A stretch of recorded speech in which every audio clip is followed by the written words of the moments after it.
مقلد ہو، مفسر ہو، محدث ہو، کہاں مفسر اور محدث، کہاں عالم اور فقیہ؟ اللہ تو رسول اللہ صلی اللہ علیہ وسلم سے کہہ رہا ہے کہ تم کو بھی اتباع کرنی پڑے گی۔ اب اس کے بعد ہر ایک کو پیغام چلا گیا کہ تم کچھ بھی ہو، اگر تم چھوٹا بننے سے پہلے بڑے بن گئے تو تم دنیا میں اور امت میں فتنہ بنو گے۔ بس یہی بات آج آپ سے عرض کرنی ہے۔ یاد رکھیے، چھوٹا بننے سے پہلے بڑا بن جانا اور انگور بننے سے پہلے منقع بن جانا اور کسی بڑے کے خدمت میں رہ کر، صحبت میں رہ کر علم اور تقوی کو حاصل کیے بغیر دنیا میں دین کا سب سے بڑا داعی بننا، رب کعبہ کی قسم اس سے بڑھ کر دنیا میں کوئی فتنہ نہیں۔ تاریخ بتاتی ہے، پوری تاریخ، جتنی گمراہیاں امت میں آئی ہیں، جتنے فرقے بنے ہیں، جتنے نئے نئے مسلک شروع ہوئے اور جتنے نئی گمراہیاں اور بدعتیں آئیں، اللہ کی پناہ وہ کسی بے پڑھے لکھے آدمی کے ذریعے نہیں آئیں اور کسی کم ذہن والے آدمی کے ذریعے بھی نہیں آئیں، وہ ہمیشہ ذہین لوگوں کے ذریعے آئیں۔ مسند احمد، امام احمد رحمۃ اللہ علیہ کی ایک زبردست کتاب ہے حدیث کی، اس میں ایک حدیث نقل کی ہے امام احمد نے،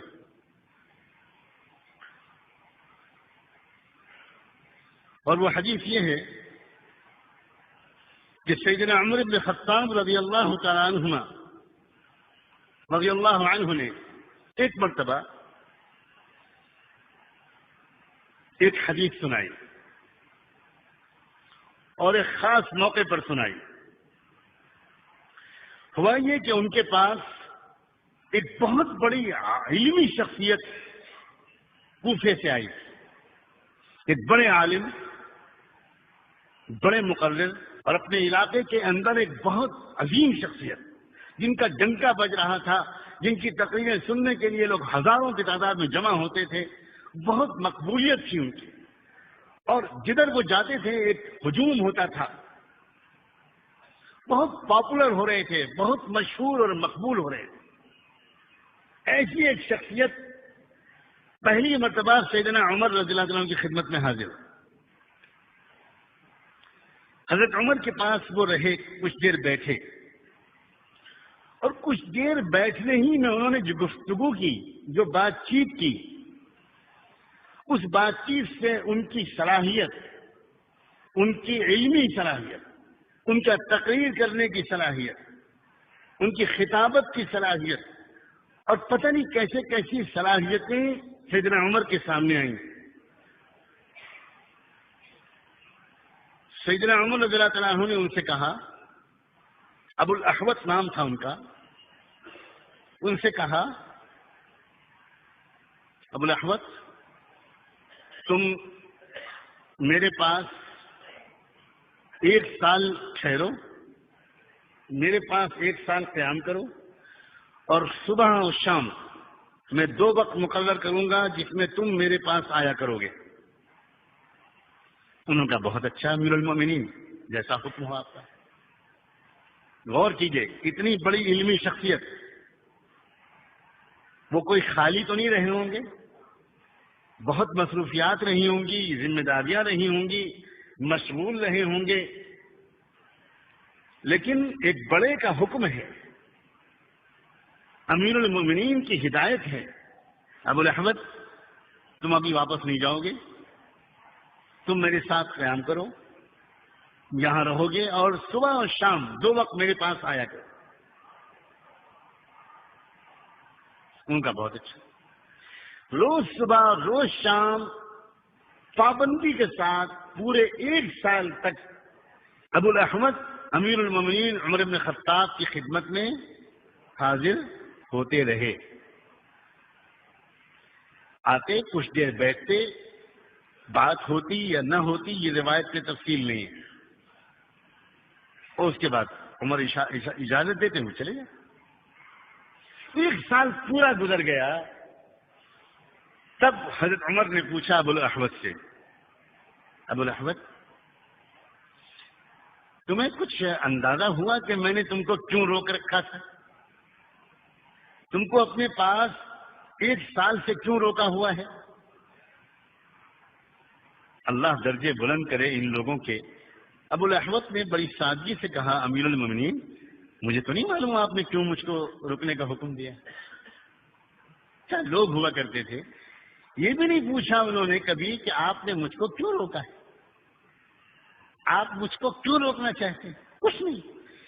کس طرح بڑوں کی بات مانتے تھے اس زمانے کے مفکرین، اس زمانے کے علماء، اس زمانے کے مقررین، اس زمانے کے پوری دنیا میں مشہور دین کا کام کرنے والے لوگ، وہ اپنے بڑوں کی بات کس طرح مانتے تھے، میں اس کی ایک مثال میں حوالے کے پیش کر رہا ہوں۔ ابو الاحوص نے کہا، امیر المومنین مجھے تو نہیں معلوم آپ نے مجھے کیوں روکا، آپ کا حکم ہوا۔ میں نے کہا بہت اچھا۔ کہنے لگے، سنو ابو الاحوص، ایک مرتبہ میں نے محمد رسول اللہ صلی اللہ علیہ وسلم کو ایک بات فرماتے ہوئے سنا تھا، اور وہ بات یہ تھی کہ اخوف ما اخاف علی امتی کل منافق علیم اللسان، اخوف ما اخاف علی امتی کل منافق علیم اللسان، سب سے زیادہ مجھ کو اپنی امت پر جن لوگوں کا ڈر ہے اور جس چیز کا خطرہ ہے کہ سب سے زیادہ امت کو جو چیز نقصان پہنچائے گی، وہ منافق ہوگا جو بہت زبردست زبان کا ماہر ہوگا، عالم ہوگا، مقرر ہوگا۔ اس منافق جو عالم بھی ہو مگر منافق ہو، سب سے زیادہ مجھ کو امت پر نقصان پہنچانے کا اسی کی طرف سے اندیشہ ہے۔ جب تم پہلی بار میرے پاس آئے تھے اور جب تم نے مجھ سے بات کی، اور اس وقت میں نے تمہاری بولنے کی صلاحیت، تمہاری علمی صلاحیت، اس سب کو جو کچھ میں نے دیکھا، تو مجھے اللہ کے رسول کا یہ ارشاد یاد آ گیا، اور مجھے ڈر لگا کہ کہیں تم ویسے ہی نہ ہو، اس لیے میں نے تم کو اپنے پاس روکا کہ علم تو تمہارے پاس ہے مگر بڑوں کی صحبت کی کمی ہے۔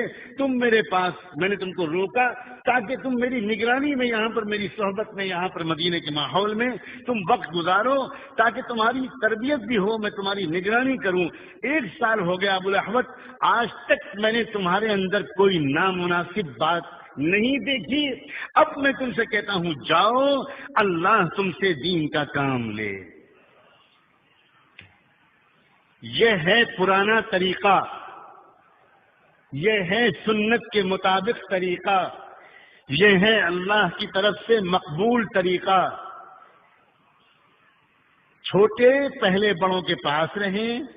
بڑوں کی خدمت کریں، بڑوں کی دعائیں لیں، بڑوں کی ڈانٹ سہیں، بڑوں کی نگرانی میں رہیں، اور بڑے جب مطمئن ہو کر ان سے کہیں کہ جاؤ، اب تم جا کر اللہ کا دین کا کام کرو، تب وہ جب کام کرنا شروع کرتے ہیں تو اس کام کے نتیجے میں ان کے اندر تکبر نہیں آتا، اس کام کے نتیجے میں امت میں اختلاف نہیں پیدا ہوتا، امت کے مختلف حلقوں کے درمیان فاصلے نہیں بڑھتے بلکہ فاصلے کم ہوتے ہیں۔ پھر وہ جب کام کرتے ہیں تو نیا فرقہ نہیں بنتا بلکہ امت بنتی ہے۔ ان کے کام کرنے سے امت میں جوڑ پیدا ہوتا ہے، ان کے کام کرنے سے نئے نئے سوالات نہیں پیدا ہوتے بلکہ سوالوں کے جواب ملتے ہیں، ان کے کام کرنے سے کنفیوژن نہیں پھیلتا، طرح طرح کا اختلاف و انتشار نہیں ہوتا،